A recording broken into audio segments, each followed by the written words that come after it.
আপনি কি কারো মন পান না? লোকের জন্য হাজার করেও কারো প্রিয় হতে পারছেন না? অকারণে আপনাকে সকলেই ভুল বুঝছে।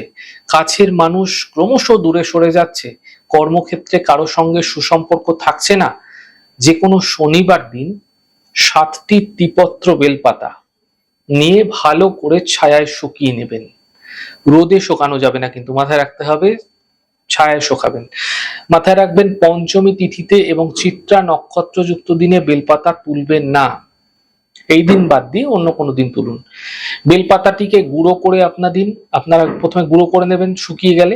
প্রতিদিন এরপরে ওই বেলপাতার গুঁড়ো দিয়ে প্রত্যেকদিন আপনারা কি করবেন, সামান্য গরুর দুধ মিশ্রণ করে একটা পেস্ট তৈরি করে আপনারা সেই পেস্টটি প্রতিদিন স্নানের পর কপালে তিলক হিসাবে লাগান। প্রতিদিন করুন এমনটি।